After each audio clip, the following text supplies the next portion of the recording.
Good morning.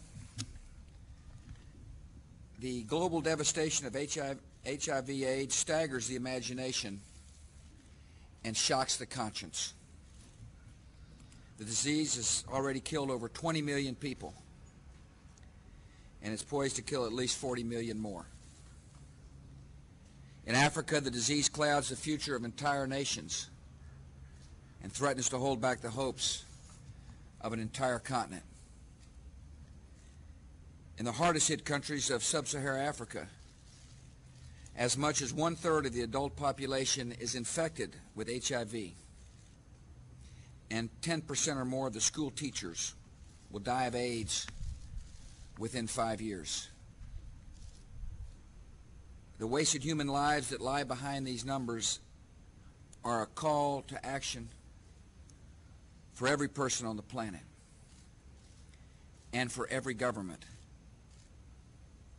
So today my administration is announcing another important new initiative in the fight against HIV/AIDS. I want to thank Secretary Powell and Secretary O'Neill for their hard work on this project.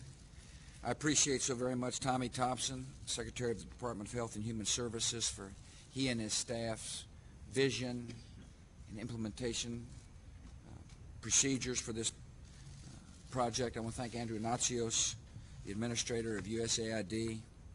I appreciate Dr. Tony Fauci, the director of NIH, being here as well, of the Allergy and Infectious Diseases Department. Thank you, Tony, for your hard work on this. I appreciate Senator Bill Frist and Senator Jesse Helms for their vision on this issue, and I appreciate Jim Colby from the House of Representatives. Thank you all for being here today. One of our best opportunities for progress against AIDS lies in preventing mothers from passing on the HIV virus to their children. Worldwide, close to 2,000 babies are infected with HIV every day during pregnancy, birth, or through breastfeeding. Most of those infected will die before their 5th birthday. The ones who are not infected will grow up as orphans when their parents die of AIDS. New advances in medical treatment give us the ability to save many of these young lives. And we must, and we will. Today I announced that my administration plans to make $500 million available to prevent mother-to-child transmission of HIV.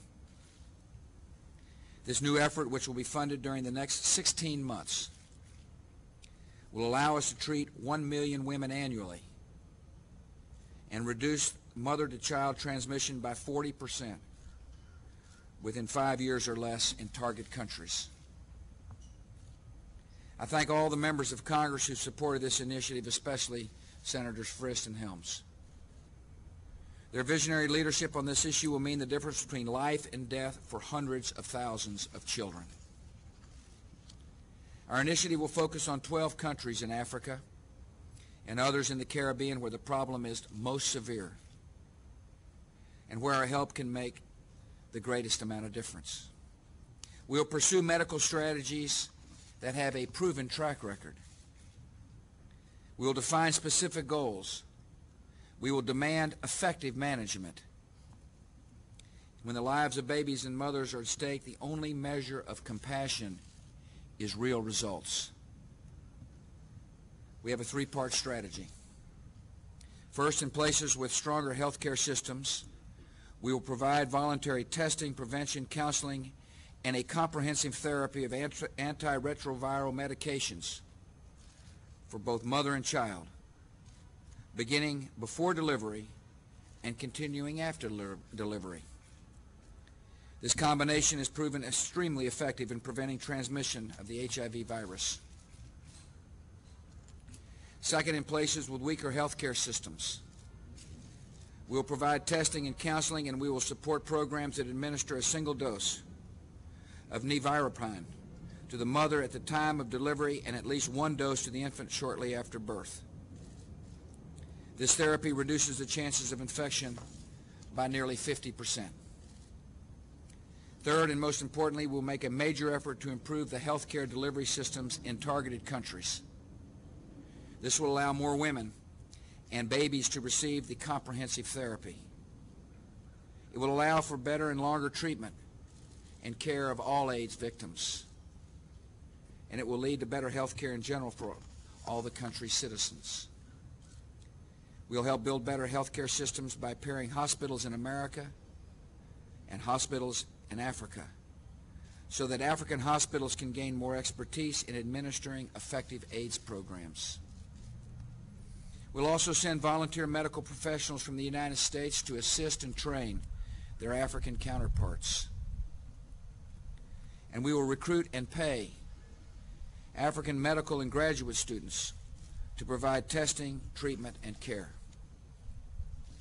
This major commitment of my government to prevent mother-to-child HIV transmission is the first of this scale by any government anywhere.